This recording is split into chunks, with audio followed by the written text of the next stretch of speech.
Welcome to the GoToTraining Attendee QuickStart. This video will demonstrate how to join a GoToTraining session and the in-session controls used when in a training. In order to join a GoToTraining session, an internet connection is required. We recommend joining via a high-speed wired connection as opposed to Wi-Fi. To utilize Voice over IP, or VoIP, the computer must have a microphone and speakers. We recommend using a USB headset if you are to connect via VoIP as a best practice.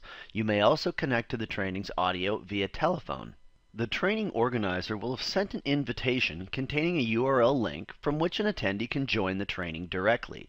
Also included is the audio information and the training ID. Click on the link to join the session.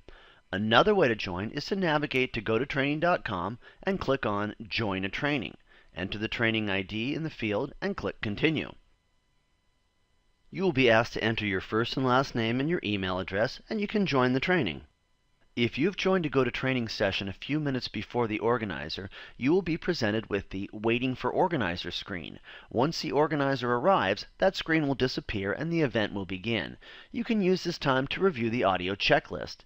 Once in the GoToTraining session, make sure the audio is set up properly. Under Audio, if there is a plus sign on the left-hand side, click on it to open the panel. For VoIP users, click on the bottom for Use Mic and Speakers to enable that option. For those dialing in by telephone, be sure to have Use Telephone selected.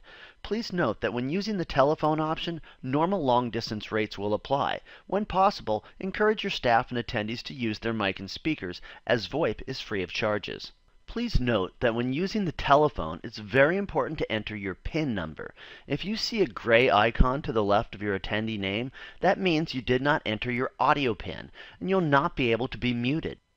The audio information will appear in the audio pane if telephone is selected. You may switch between the two audio options at any time during the training. If you are experiencing any problems with your VoIP line, you may switch to Use Telephone or vice versa. Check the audio configuration in Audio Setup here. When everything is working properly, the audio bar will light up. A green microphone icon means that the attendee called in using their mic and speakers or a headset. A green telephone icon means that they called in using the telephone. Here you can see this telephone caller has not entered their audio PIN yet. Attendees are able to mute themselves by clicking the audio icon to the left of their name. The organizer may also choose to mute all attendees at any time. When the organizer of the training clicks on the play button, the audience will see the organizer's screen. When the pause button is clicked, the audience will see the last frame of the organizer's screen before the pause.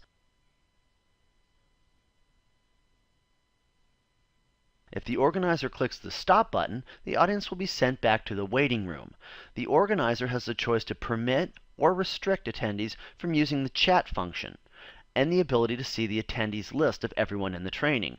If chatting is allowed by the organizer, attendees have the ability to chat with the entire audience or send a private chat message to an individual. Simply type in your chat message here and choose who you'd like to send it to, the entire audience or a specific attendee. Under the File drop-down, you may save the chat log for your records, view some new features that are presently being released under Labs, and you have the option to exit the training. In the View drop-down, you can change the appearance of the viewer window to full screen, windowed, hide, or auto-hide the control panel, and you can modify your control panel layout. The Help menu leads to support materials, a feedback option, and information about that version of GoToTraining. The globe icon allows you to change the language of your GoToTraining control panel. Finally, this is the Grab tab. By clicking on the orange arrow in the Grab tab, the attendee is able to hide or expand their control panel. From the top right of the control panel, they can dock or undock the control panel or exit the training by clicking the X button. The Grab tab also has some shortcuts on it that make attending a training even easier. These include the ability to mute and unmute yourself, the ability to show your webcam, the ability to go to full screen mode and back, and the ability to raise your hand. If you click to raise your hand, the organizer will see this and can pause their training to answer your question if they'd like. All of these items in the Grab tab are duplicates of options in other places on the control panel. GoToTraining allows the organizer to interact with attendees in very unique ways. Here's a look at the ways organizers may choose to provide content to attendees. Organizers may give attendees access to materials such as PDFs, PowerPoints, Word documents, or spreadsheets. Attendees may be required to take a pre-test, a post-test, or an evaluation, or answer polling questions. All of this data, in addition to any Q&A or chat, is collected by GoToTraining for the organizer's use. The organizer will begin the training with the majority of the controls, but may choose to share or pass over privileges to an attendee. Any attendee can be made presenter or an organizer by the organizer right-clicking on their name and adjusting their settings.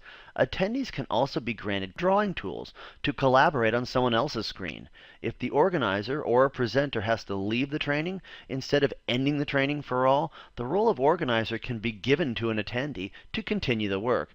To clarify, when an attendee is promoted to the role of organizer, their control panel will then have additional controls. Thank you for viewing this GoToTraining Attendee QuickStart video, and best of luck with all your GoToTraining events.